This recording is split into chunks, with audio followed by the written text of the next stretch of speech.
Bear Alexander, formerly defensive lineman for the Georgia Bulldogs, has announced he is committing to the USC Trojans. To backtrack just a little bit, he jumped in the portal, or announced he was jumping in the portal, the day of Georgia's spring game. A lot of people, including myself, were like, hey, didn't have this on the bingo card, because Bear Alexander was not one of those guys that just rode the pine at Georgia and wasn't going to see the field, had to find another way to get on the field somewhere else. No. Bear Alexander played for Georgia. Bear Alexander, as a freshman, had 2 sacks on the defensive line, had 1 sack in the national title game.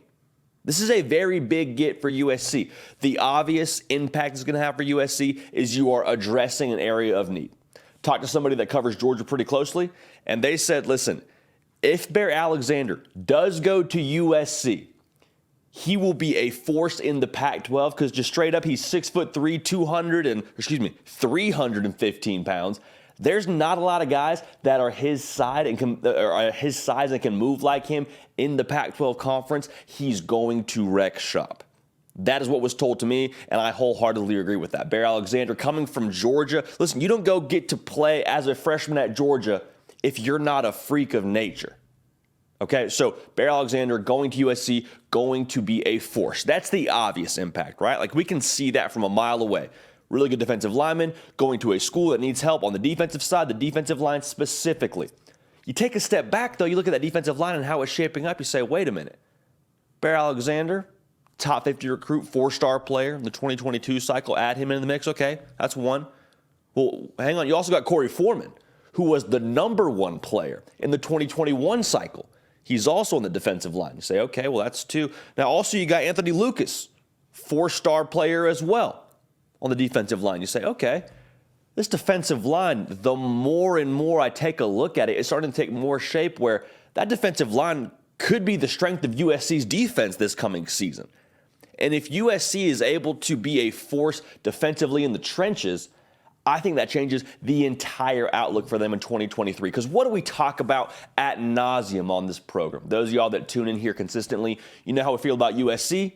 They're one defense away from playing for a national title.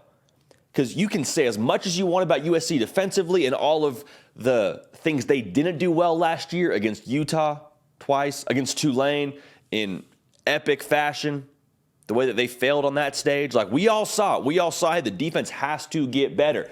Offensively, though, Caleb Williams, as long as he's your quarterback, as long as these transfers mesh accordingly, they are going to have an elite offense. I mean, scored over 40 points a year last year. I don't expect them to be off that pace this coming season. The offense itself is national championship caliber.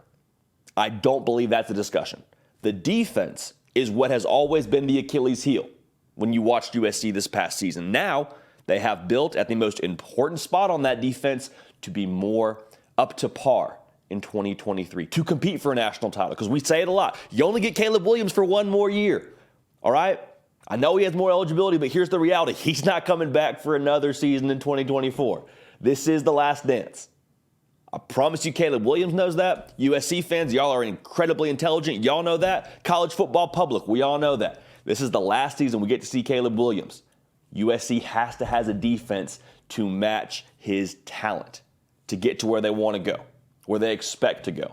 Really quickly, USC fans, make sure you're subscribed here. We talk ball here every single day, college football to be specific.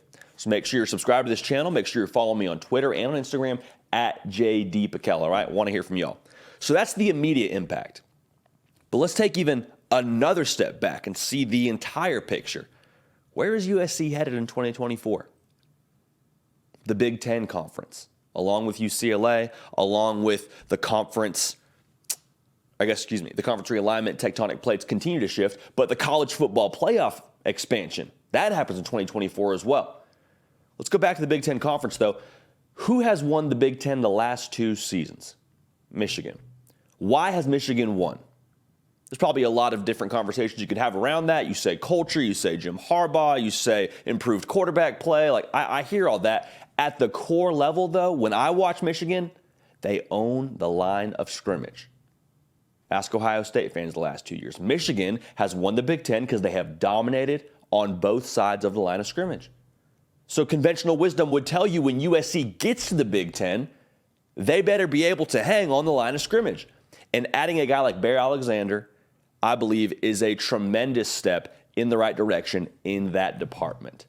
Because you can't show up to the Big Ten and not have what you need in the trenches and expect to compete how you want to compete. I don't care if you're scoring 30 a game. If you can't stop the run, if you don't have guys like Bear Alexander on the line of scrimmage to hold serve for you, you don't have a chance.